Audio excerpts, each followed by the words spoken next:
जयंत दक्षिणापुर का एक दयालु सरपंच था। बच्चों को बहुत प्रिय और बड़ों को भी।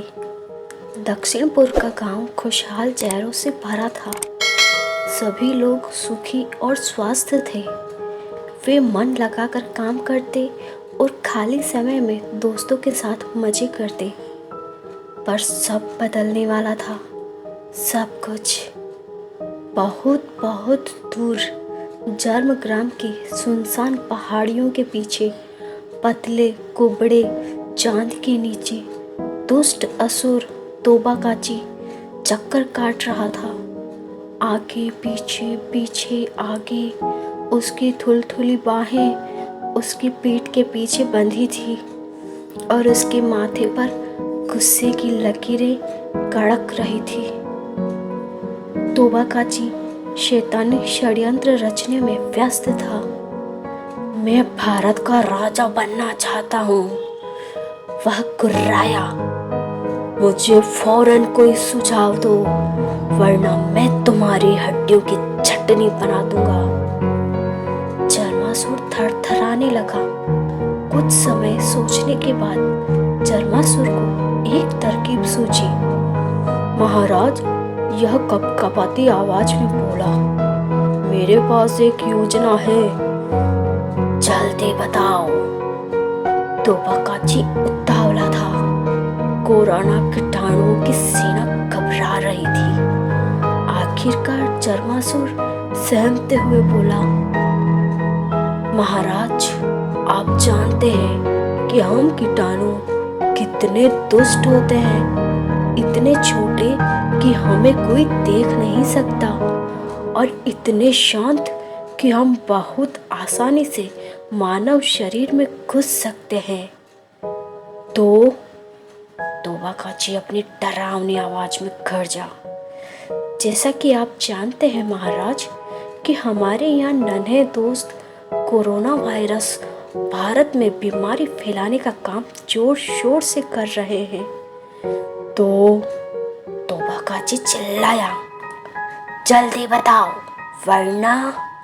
महाराज, जर्मासुर बुदबुदाया, हमारे दोस्त उन लोगों पर हमला करते हैं जो लोग अपने हाथ साबुन से नहीं धोते। अगर लोग अपने हाथ साबुन से ना धोए, अपने चेहरे को अपने गंदे हाथों से छुए और फिर और लोगों के बीच जाकर छींके या खांसे, तो सोचिए क्या हो सकता है। तबाही, महामारी। तोबाकाची की आंखें खुशी से चमक उठी। और अगर हम साबुन ही गायब कर दें तो हमारी कोरोना कीटाणु सेना सभी लोगों को बंदी बना लेगी और आप बन जाएंगे भारत के राजा। जर्मासुर चहका। तोबाकाची की हंसी जर्मग्राम के पहाड़ों के बीच गूंजने लगी और फिर वैसा ही हुआ जैसा कि जर्मासुर ने सोचा था। कोरोना कीटाणुओं की सेना ने भारत के सबसे खुशहाल गांव दक्षिणपुर पर हमला बोला। जयंत और गांव के सभी बच्चे खेल खत्म करने के बाद हाथ धोने गए, पर यह क्या, साबुन गायब था। गांव के सभी लोगों ने खोज शुरू की। यहाँ देखा, वहाँ देखा, सब जगह देखा। खांसते, छींकते, साबुन खोजते खोजते सब लोग अपना बुखार, खांसी, बहती नाक भूल गए। साबुन के बिना तो सब बीमार हो जाएंगे। सब के सब तमाशा चिंतित थे। गांव से सभी साबुन गायब। आहा, तोबाकाची बोला, अपने हाथ रगड़ते हुए देखो, यह लोग कितने मूर्ख हैं। खुद ही बीमारी फैला रहे हैं। एक दूसरे के चेहरों पर खांसकर और छींककर। जल्द ही गांव के सभी बच्चे जयंत के घर पहुंचे। हमारे माता पिता बीमार हैं, हर कोई बीमार है। उन्होंने कहा, कृपया हमारी मदद करें। दक्षिणापुर की दोस्त थी तमाशा। उसने तोबा काची और उसकी वायरस सेना को अपना काम करते देखा था। उसे जल्द ही कुछ सोचना होगा।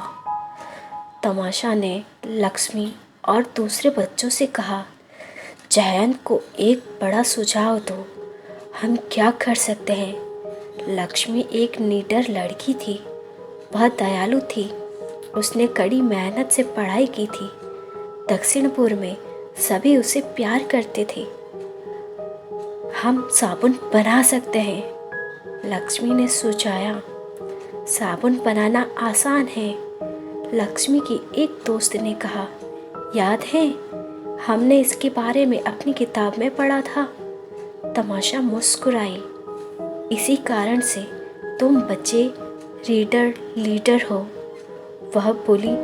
जल्द ही लक्ष्मी और उसके दोस्तों ने सभी लोगों को साबुन बनाना सिखाया और यह भी कि वायरस सेना के खिलाफ लड़ाई कैसे जीती जा सकती है। गांव के लोग उत्साह से मुस्कुरा उठे और पूरे गांव ने थैली भर भर कर साबुन बनाए और हाथ धोए। और फिर जब कोरोना कीटाणु सेना हमला करने आई तो वह दंग रह गई। गांव में उन्हें एक भी गंदा मेला हाथ नहीं मिला। तोबा काची और उसके दुष्ट कीटाणु वहां से भाग खड़े हुए, दूर, बहुत दूर चले गए। शाबाश लक्ष्मी, शाबाश दक्षिणापुर, जयंत ने कहा अपनी खुशी से खनखनाती आवाज में। धन्यवाद।